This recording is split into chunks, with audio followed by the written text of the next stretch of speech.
Welcome to the Billboard Mastery Podcast, where you will learn the correct way to identify, evaluate, negotiate, perform due diligence on, select the construction type, build, rent the ad space, and operate billboard signs. And now, here is your host, the guy that built from scratch the largest privately owned billboard company in Dallas-Fort Worth, Frank Rolfe. We all have deals in life which are superior to others. Different things we get involved in that all work out so well, we think to ourselves, well, it would be tough to beat that. Or, that's my best deal ever.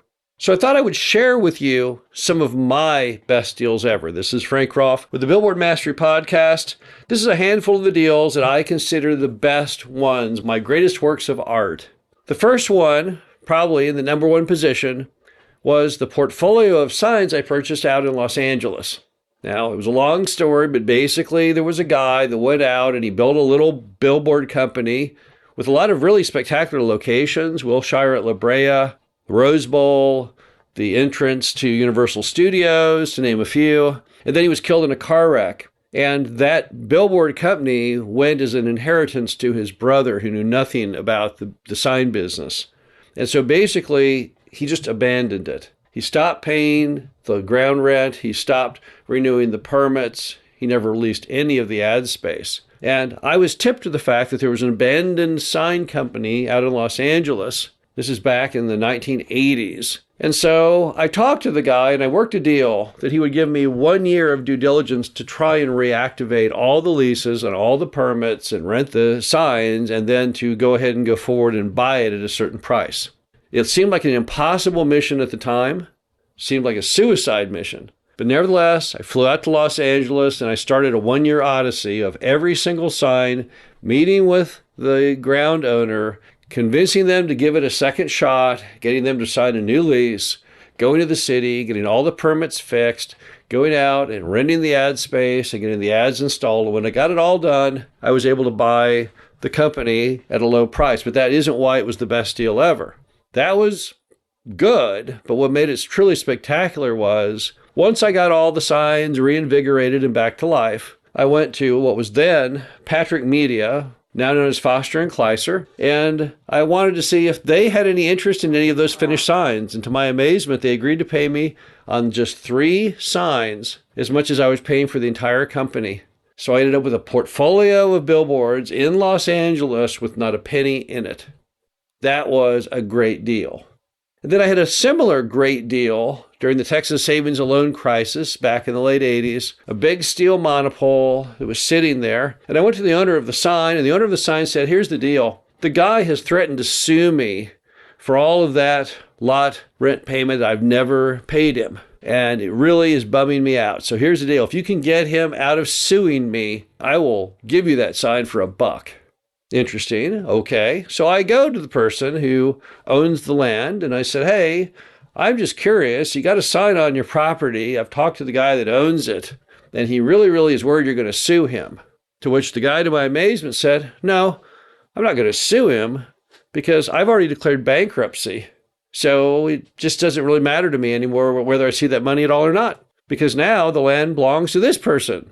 Basically, what had happened is the land had gone under. Guy declared bankruptcy, land had been sold to somebody else. I went to that guy.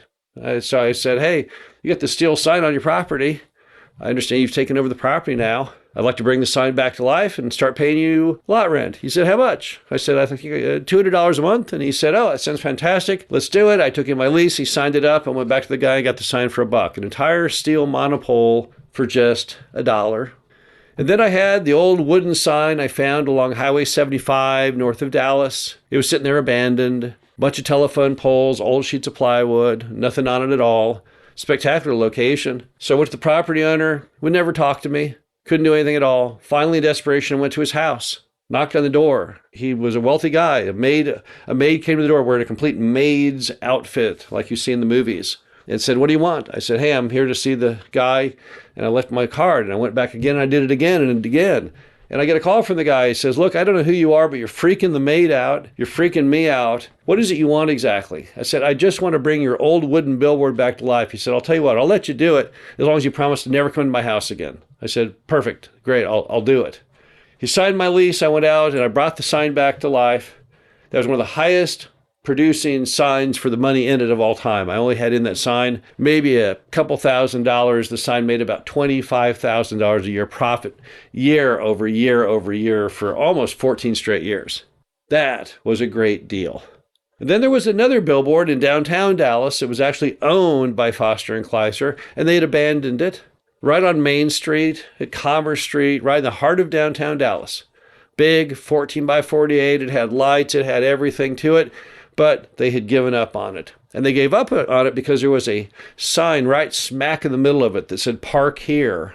So no one wanted to rent the ad space. So I tied the thing up under contract for almost nothing. I think it was like $5,000 or $10,000, which is just ridiculous, particularly from a big company like that. I went to the guy with the parking lot and said, "Hey, what would you think about lowering your park here sign down so it doesn't block the sign?" And the guy said, "Oh, that's a great idea because it's blocking my sign the other direction. I never meant it to be so high. I really wish it had been lower so you could see my sign in both directions." I said, "Well, if I paid to have it lowered, would you have a problem with that?" The guy said, "Oh, no, that would be great." So once again, I saved the day, got the parking sign lowered, went out, rented the ad space. I had almost nothing in the sign. And then there was the portfolio of signs I bought from a company called Dean Outdoor. What happened there? Well, Dean had fallen on hard times.